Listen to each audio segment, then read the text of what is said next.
이제 18장으로 들어갔는데 본격적으로 18장 중반까지를 중후반까지를 살펴보는 시간입니다. 제가 이 시편 강해를 음성 녹음 파일로 쭉 진행을 하다 보니까는 저한테도 도움이 많이 됩니다. 그러니까 이 글로 쓰는 거하고 이렇게 강해 파일을 별도로 음성 녹음을 하는 거하고 또 달라요. 여러분이 성경 강해를 들으시는 입장이니까는 느끼실지는 안 느끼실지는 모르겠지만은 하는 사람 입장에서는 좀 다른 부분이 있습니다. 그러니까 주시는 이런 보여주시는 말씀의 폭들이 조금씩 다른 것입니다. 이게 결국에 어느 것이 더 유익이 되는지 하는 것은 여러분들이 공부하시면서 각자 판단하실 일이지만은 제 말씀은 이걸 들으시는 것도 여러분한테 적지 않은 유익이 있을 것이다. 왜냐하면 조금 다른 측면으로 보여주시는 그런 말씀 해석들도 있고 하니까 완전히 다른 것은 아니지만 조금씩 다른 것이 있으니까 여러분이 각자 유익을 얻으시길 바랍니다. 그리고 이게 참 어려움이 많습니다. 이거를 제가 제한된 시간과 또 제한된 환경 속에서 이거를 같이 한다는 것은 참 힘든 일인데 그래도 제가 이것이 실질적으로 받으시는 분들한테 유익이 되리라고 믿고 하기 때문에 저는 힘이 나는 것입니다. 그래서 8절부터 오늘은 32절까지죠. 그렇게 살펴볼 텐데 제가 그래도 썼지만은 이 8절 이하의 이 구절들이 재림과 환란 후 휴거와 이것이 막 교차되면서 막 왔다 갔다 나옵니다. 보시면 아실 거예요. 그렇기 때문에 힌트를 얻으셔야 되는데 이 환란 후 휴거 이게 이 성경에서 상당히 감추어진 진리라고 할 수가 있습니다. 그러니까는 지난 시대의 그런 20세기의 그 바이블 빌리버라고 할 수 있는 스코필드, C.I. 스코필드라든지 또 클라렌스 라킨이라든지 하는 그런 성경 교사들이 있죠. 그분들은 물론 아주 위대한 성경 교사들인 것은 맞아요. 그분들이 책으로부터 스코필드 성경이라든지 또 세대적 진리라든지 Dispensational Truth라든지 이런 책들을 통해서 우리가 여전히 많은 교훈을 받고 우리 교리 기초들을 거기서 세울 수 있지만은 실질적으로 그 사람들은 우리가 라크만 목사님을 통해서 얻는 그런 환란 성도에 대한 교리들은 깊이 깨닫지는 못했습니다. 시대적인 제약이 있었어요. 그 당시에는. 근데 지금은 우리가 훨씬 이 대환란에 가까운 그런 시점에 살고 있기도 하려니와 또 하나님께서 이 라크만 목사님을 통해서 많은 진리 지식들을 더 많이 보여주신 것들이 있어요. 그래서 우리는 그거 좋은 것들을 좋은 열매들을 함께 나누는 것입니다. 8절부터 어디까지 읽을까요? 네, 14절, 15절까지 일단 읽겠습니다. 뭐 어차피 읽는 건 여러분 각자 읽으셔도 되니까 그냥 저는 빨리빨리 읽어버리겠습니다. 그 콧구멍에서 연기가 솟아오르고 그 입에서는 불이 나와 삼켰으니 그로 인해 숯이 피었도다. 그가 또 하늘들을 기울이사 내려오시니 그의 발 아래는 어둠이 있었도다. 그가 그룹을 타고 나셨으니 정녕 그가 바람의 날개를 타고 나셨도다. 그가 어둠으로 그의 비밀 처소를 만드셨으니 그를 두른 그의 장막은 검은 물들과 하늘이 짙은 구름이었도다.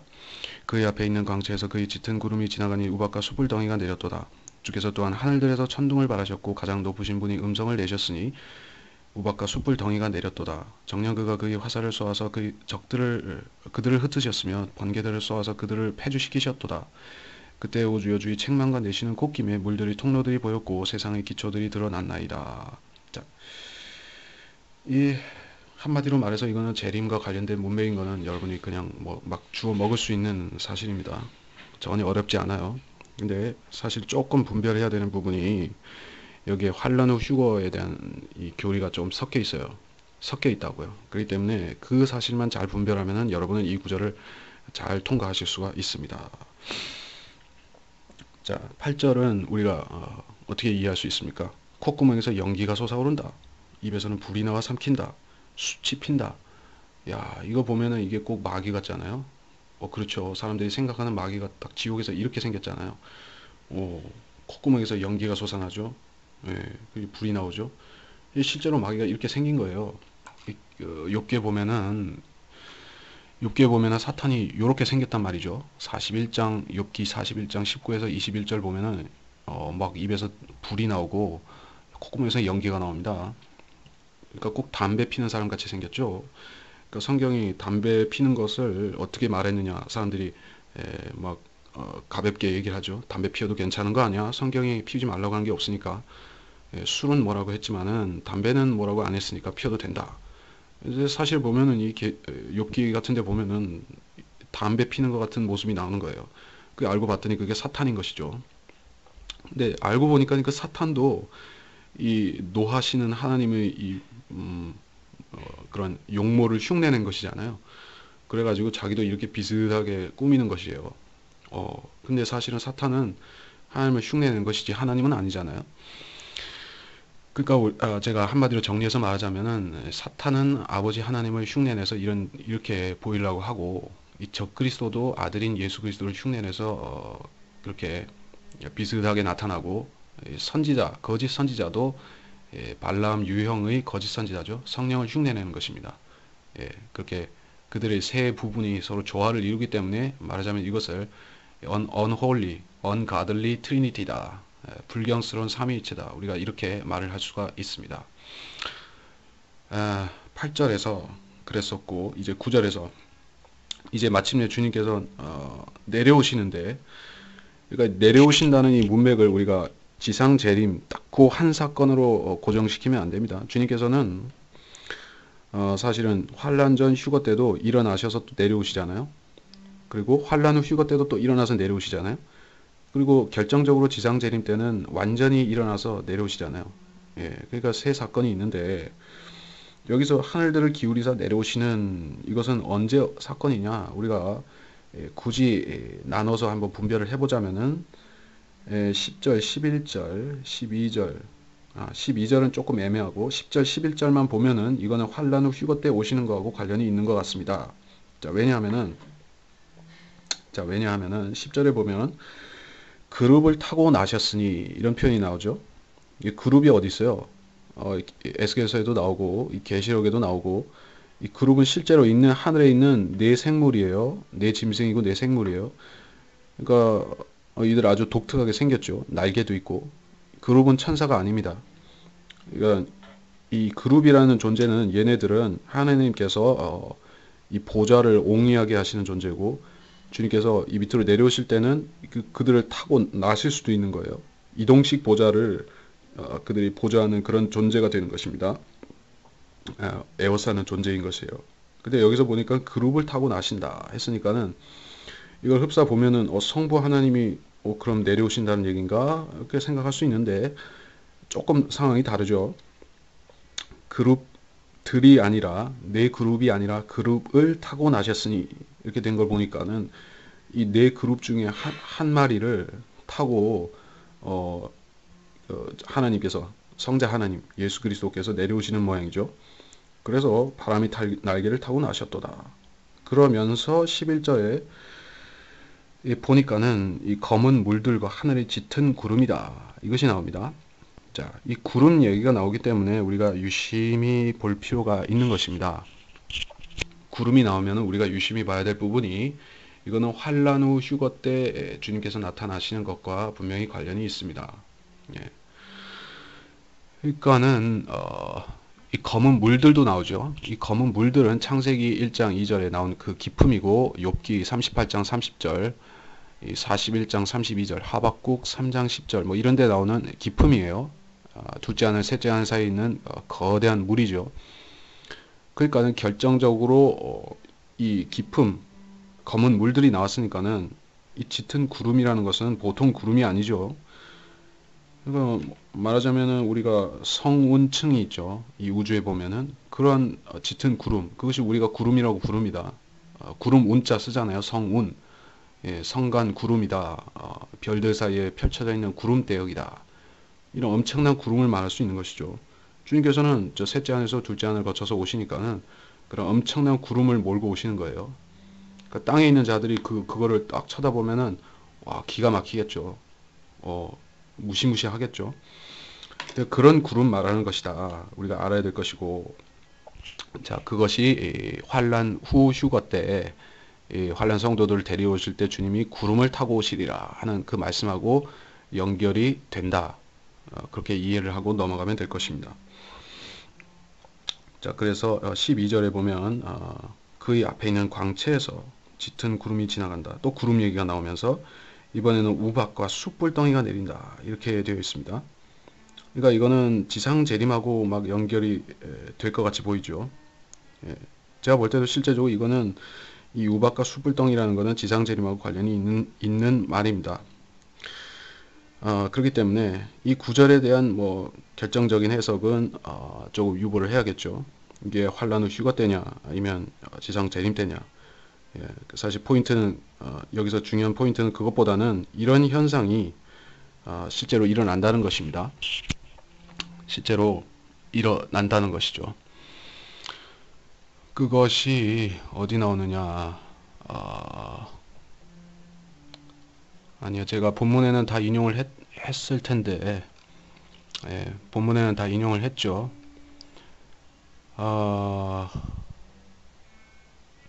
출애굽기 9장 24절, 여호수아서 10장 11절, 계시록 16장 21절.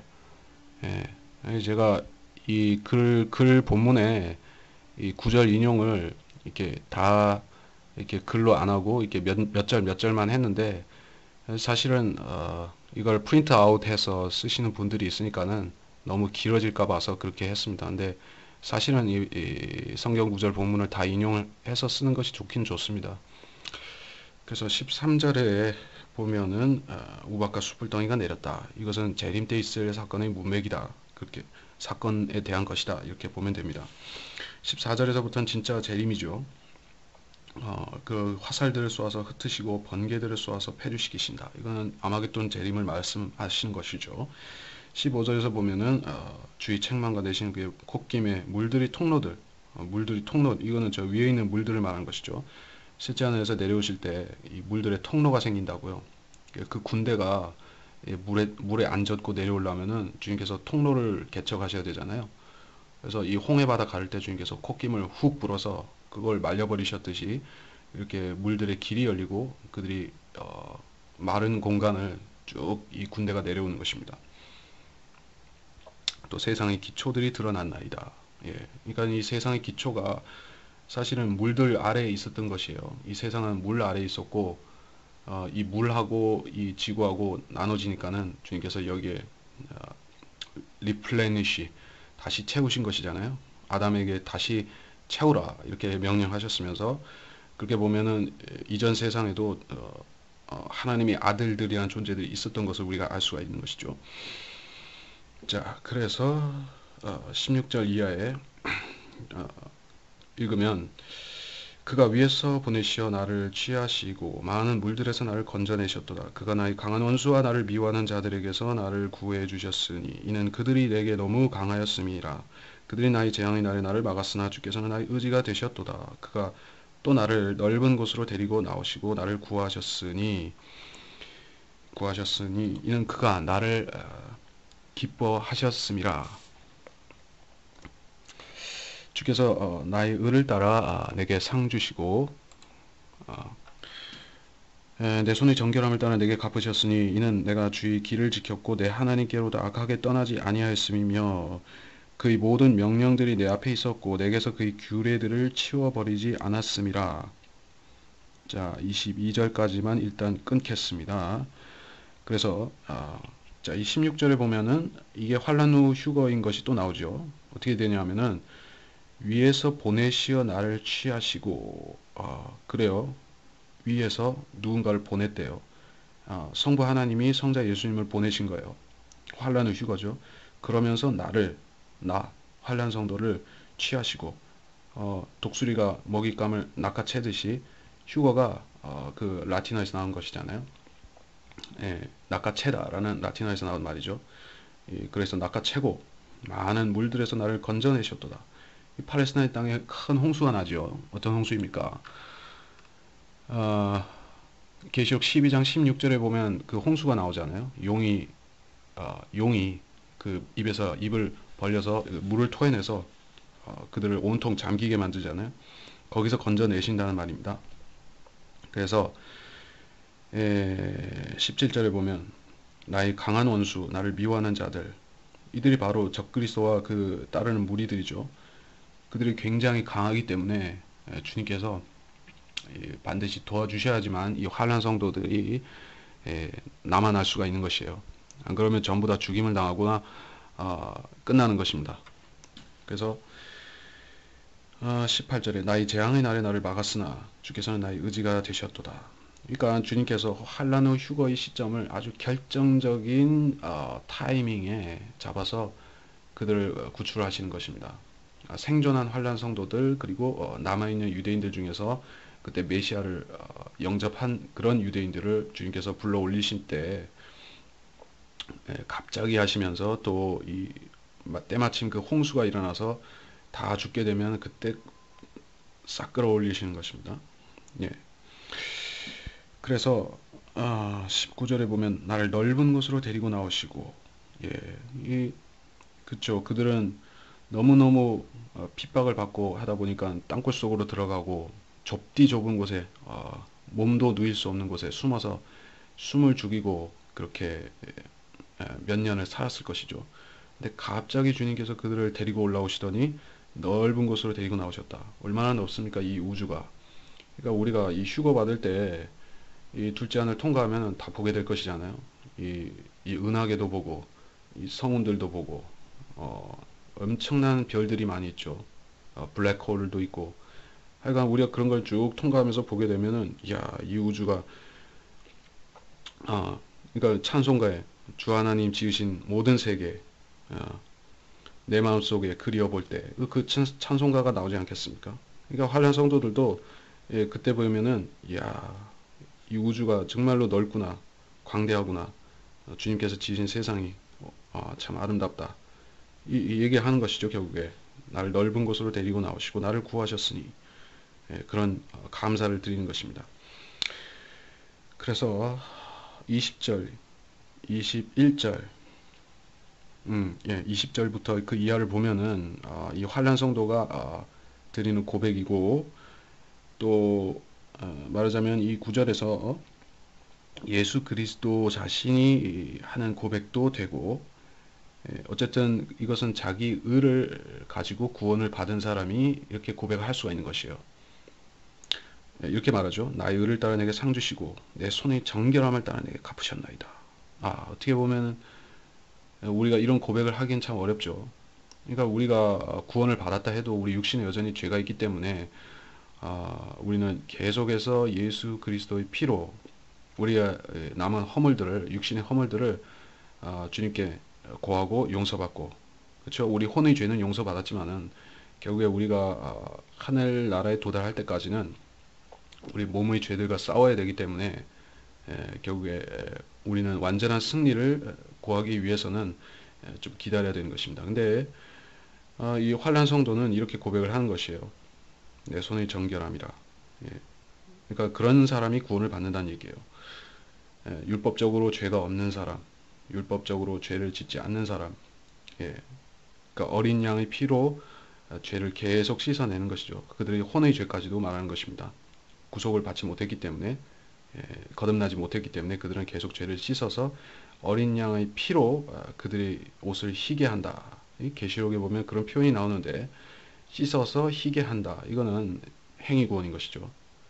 우리 시대에 지금 행위구원을 받으려는 사람들은 이 은혜 복음을 대적해서 그렇게 하는 것이지만은, 환난 때 구원을 받는 사람들은 마땅히 그렇게 해야만 됩니다. 자, 그래서 같은 얘기예요. 21절도 그렇고, 내가 주의 길을 지키고 하나님께보다 떠나지 않았고, 그래서 22절, 그의 모든 명령들, 그의 규례들, 그렇죠? 이 모세 율법에 명령하신 규례들, 명령들, 그거를 지켰다는 말이에요. 이 계시록에 보시면은 그들이 이 예수의 믿음과 이 모세의 계명들이죠. 거긴 계명들이라고 했습니다. 계명 하나가 아니라 계명들을 지켰다. 이렇게 계시록에 나오고 있습니다. 그들은 실제적으로 이 모세 율법을 다시 지키는 것이에요. 사람들이 이걸 보면 모순이다. 율법은 폐해졌는데 어떻게 다시 그들이 율법을 지킬 것인가? 그러니까 이거는 교회를 말하는 것이다. 그러니까 계시록에 이 환란 통과하는 그 사람들은, 그 자들은 전부 교회다, 이렇게 해석을 하려고 하는 것이지만은, 하지만 우리가 율법이 폐해진 게 아니라는 걸 우리는 분명히 알아야 됩니다. 율법은 어떤 대상에게 있어서, 그러니까 우리 같은 사람, 이 율법 밖에 있는 사람이죠. 우리 같은 사람한테 있어서는 그 능력을 역사하지 않는 것이에요. 그러니까 우리는 율법을 완전히 이루신 분 안에 있으니까는 우리는 율법으로부터 보호받는 사람들이다, 이렇게 보는 것이고, 이 환란 때 있는 사람들은 예수 그리스도의 몸 안으로 안 들어왔기 때문에 율법 하에 있으면서 예수를 믿는 사람이다. 그런 차이가 발생하는 것입니다. 자, 그래서 22절까지 했죠. 그럼 23절부터 끝까지 그냥 읽겠습니다. 예. 내가 또 그의 앞에서 정직하였고 내 죄악으로부터 나를 지켰나니 그러므로 주께서 내 의를 따라 그의 목전에서 내 손의 정결함을 따라 내게 갚으셨도다. 주께서 자비로운 자에게는 주의 자비하심을 보이시고 정직한 자에게는 주의 정직하심을 보이실 것이요 순결한 자에게는 주의 순결함을 보이시고 완고한 자에게는 주의 완고하심을 보이시리니 이는 주께서 고난받는 백성들은 구원하시나 교만한 눈은 낮추실 것임이니이다. 이는 주께서 나의 촛불을 켜시고 주 나의 하나님께서 내 어둠을 밝히실 것임이니이다. 이는 내가 주를 의지하고 군대 속을 통과해 달렸으며 내 하나님을 의지하고 성벽을 뛰어넘었음이니이다. 하나님으로 말하면 그의 길은 완전하고 주의 말씀은 단련되었으며 그는 자기를 의뢰하는 모든 자들에게 방패가 되시는도다. 주 외에 누가 하나님이시리요 우리 하나님 외에 누가 반석이시리요 힘으로 내게 띠를 두르시며 나의 길을 온전케 하시는 분은 하나님이시라. 자, 그래서 23절, 24절, 25절, 26절 다 마찬가지죠. 여기까지 환란 성도가 구원을 받은 이유가 나오는 것이에요. 내 의를 따라 그렇게 고백하죠. 내가 그의 앞에서 정직하였고 이렇게 살았다는 얘기예요. 이거는 그리스도인이 단지 구원받았기 때문에 자기 믿음의 열매를 이렇게 행위로 나타낸다, 그 정도 레벨, 그 정도 수준을 말하는 게 아니라 완전히 이 행위로 지켰다는 것이에요. 그래서 내 손의 정결함을 따라 내게 갚으셨도다, 이렇게 고백을 하고 있죠.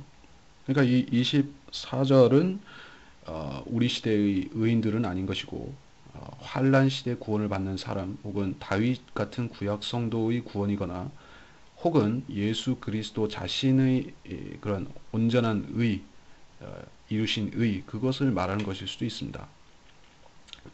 그러니까 우리는 이런 의가 아니라 전가된 의를 갖고 있다. 우리는 전가된 의를 갖고 있지만 이런 부류의 성도들이나 예수 그리스도 자신은 그 자신의 의잖아요. 예수님은. 그런 차이가 있는 것이죠. 그래서 25절 자비로운 자에게는 자비하심을 보이고 정직한 자에게는 정직하심을, 순결한 자에게는 순결함을, 완고한 자에게는 완고하심을. 자, 이거는 대환란 끝의 상황이 된 것입니다.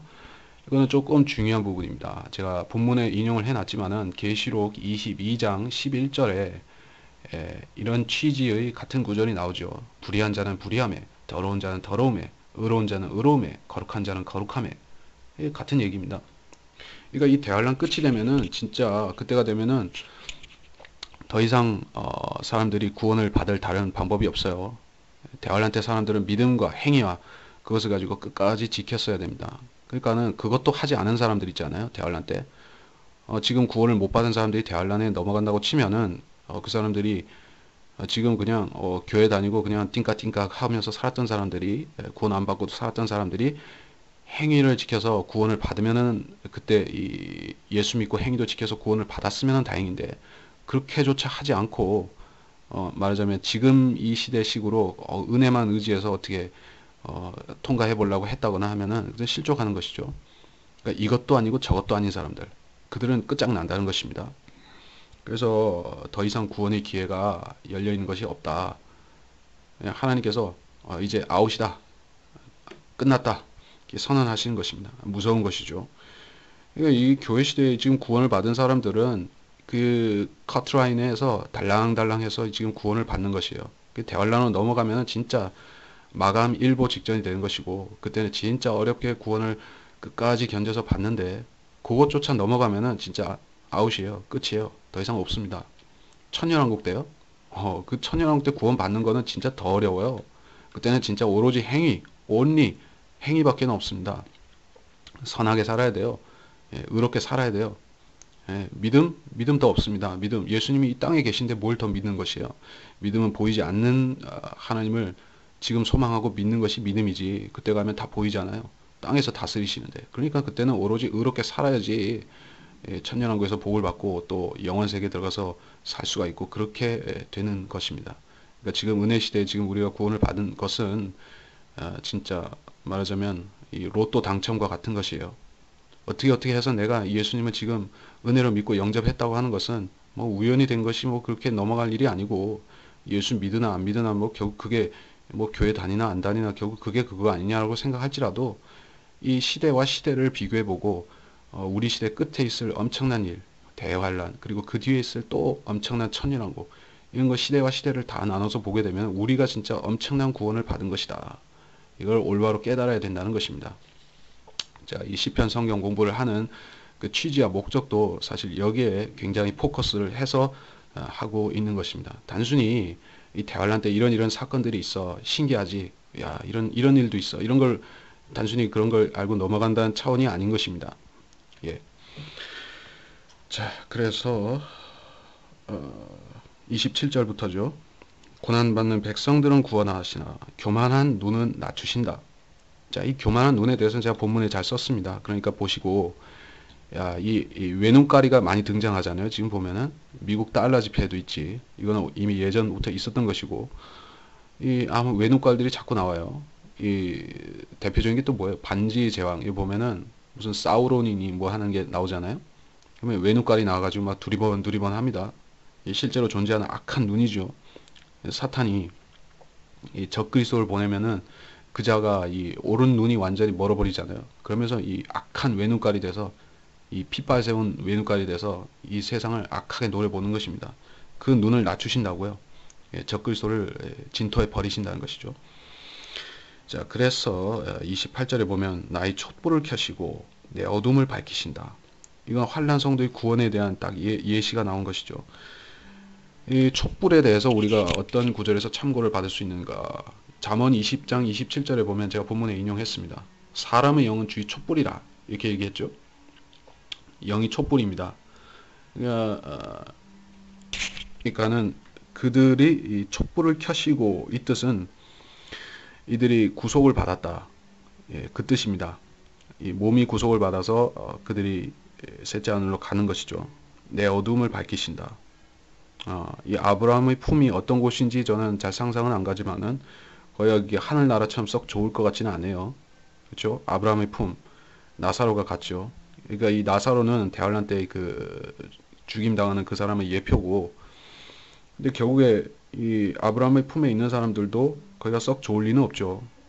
이 음부잖아요, 음부. 이 땅 밑이잖아요. 어둑어둑 하겠죠. 그래서 어두움을 밝히신다. 주님께서 싹 오셔가지고 그들을 빛으로 오셔가지고 싹 데리고 환란의 휴거 데리고 올라가시는 것이죠.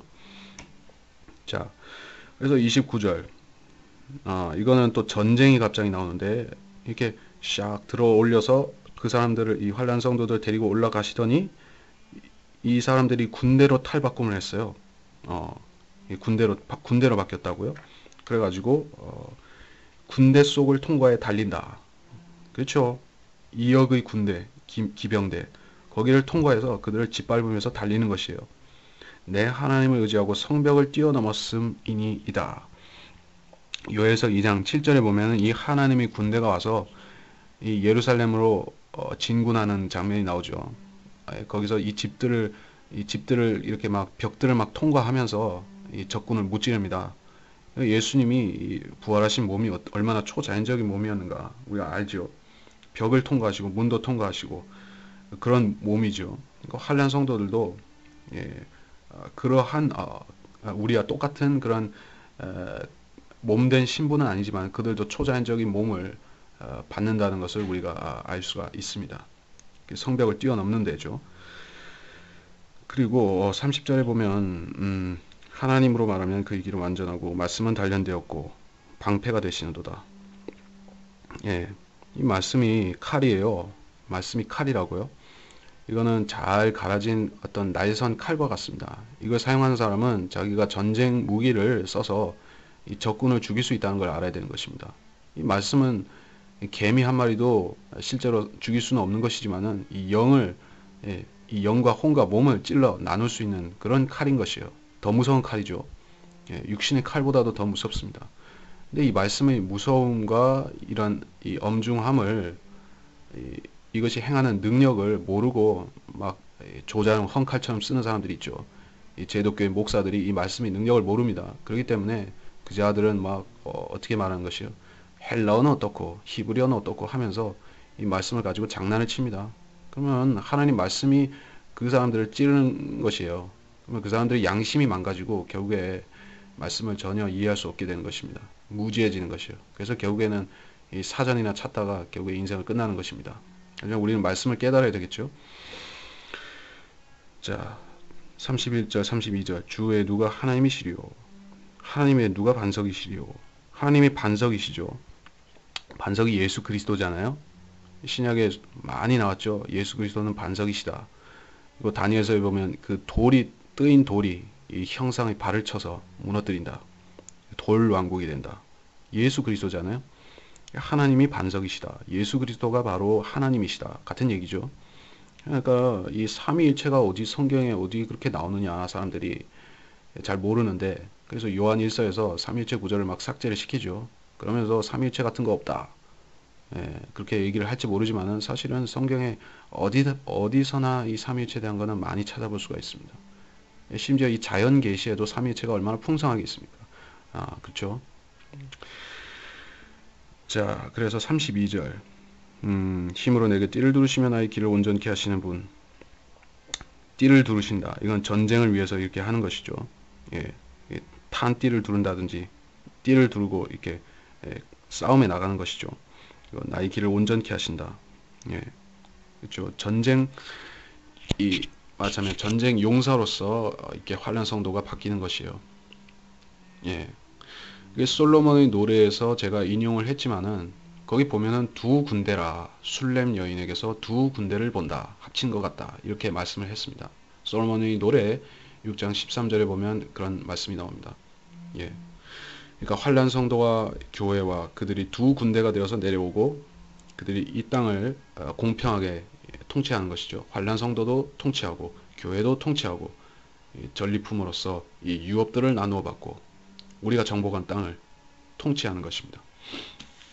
자, 우리가 일단 여기까지 살펴봤는데, 다음 시간에는 18장을 마무리하고 19장을 좀 나가야 될 것 같습니다. 분량상 그렇죠. 그러니까 제가 이 시편은 전체를 언제까지 할 수 있을지 계산을 어림잡아 해보면은 대략 한 가을까지 끝내고자 하면은 한 타임에 한 30절은 해야 돼요. 근데 지금 한 20절에서 30절 못 되게 하죠. 그러니까는 앞으로 진도를 나갈 때는 한 30절 혹은 그 이상까지 나가야 될 것 같습니다. 그러면은 이렇게 이 강의하는 음성 파일이 좀 길어지겠죠. 그러니까 중간에 좀 듣다가 못 들으시는 분도 나오고 할 것 같아요. 시간은 한 40분 정도를 유지하는 것이 좋을 것 같은데 좀 길어질 수 있다는 얘기죠. 하지만 듣는 분들 중에는 좀 더 길게 한 번에 들으시기를 원하는 분도 있을지 모르고, 저도 이렇게 하다가 중간에 끊어지면은 다음 시간에 또 같은 얘기 또 해야 되고 하는 경우가 있어서 차라리 좀 한 번에 좀 길게 나가는 게 나을 수도 있을 것 같습니다. 그래서 그런 저런 것들을 감안해서 다음 시간부터는 좀 진도를 많이 나갈 수 있도록 해 보겠습니다. 여러분도 빨리빨리 진도를 나가시는 것이 좋겠죠. 이 시편이 뭐 이거 시편 가지고 올해를 다 소진할 수는 없는 것이잖아요. 그러니까 저는 이것도 하고 실질적으로 또 다른 이 선지서도 같이 나간다든지 아니면 신약을 하나 골라서 같이 나간다든지 이렇게 교차적으로 하는 것을 원하기 때문에 이 시편만 가지고 이렇게 쭉 나갈 수는 없습니다. 그렇고 예, 그래 마무리하겠습니다. 하나님, 이번 시간에는 시편 18편 말씀을 통해서 이 주님의 재림의 광경과 또 환난 성도들을 휴거시키는 주님의 역사와 이런 것들을 공부를 했습니다. 그리고 또 그들이 결국에 이 땅에 우리 이 교회 시대 성도들과 함께 군대가 되어서 내려오고 또 주님과 함께 싸우는 전사들로서 주님께서 예비하신다는 사실을 배웠습니다. 그렇습니다. 실제적으로 우리 교회는 하나님의 전사들이고 지금은 영적인 전쟁을 싸우고 이 마귀와 싸우는 이런 영적인 전쟁을 하지만은 우리는 실제로 하늘에서 하나님께서 군대로 삼으시고 또 이 땅을 다스리기 위한 왕들과 제사장들로 삼으실 그러한 하나님의 계획하에 있는 존재들임을 깨닫습니다. 주님. 그러므로 우리가 맡은 지금 이 땅에서 맡은 이 사역, 선지자로서 주님께서 이 땅에서 주님께서 이 땅에서 말씀을 증거하셨던 것 같이 우리도 이 말씀을 의지하고 말씀을 통해서 이 세상 사람들을 계도하고 가르치고 그들에게 하나님의 은혜를 올바로 증거해서 그들로 우리와 같이 되도록 하는 것이 바로 주님의 사역임을 깨닫습니다. 주님, 이 사역을 알지 못하고 은혜의 복음을 대적하며 또 자기의 의를 가지고 사람들에게 자기 종교를 전파하며 또 이 두려움을 심어준다거나 또 올바르지 못하게 이 다른 시대의 복음, 영원한 복음, 왕국 복음을 증거해서 실족시키는 사람들을 우리가 분별하고 또 그들에게 진리로 그들을 가르치고 바로잡기를 원합니다. 주님, 제가 하는 이 강의가 그러한 주님의 사역을 돕는 사역이 되기를 원하며 또 이것을 듣는 성도들도 마찬가지로 그러한 주님의 사명들이 깨닫는 그들에게 주어진다는 것을 알게 되기를 원합니다. 주님께서는 그러한 사명을 지금의 때에 주님이 교회에 주신 것이며 깨닫는 모든 성도들에게 그렇게 하라고 시키시는 것입니다. 이 사명을 잘 깨닫고 성도들이 감당하게 해주시기를 원합니다. 모든 것을 감사드리며 위대하신 우리 주 예수 그리스도의 이름으로 기도드렸습니다. 아멘.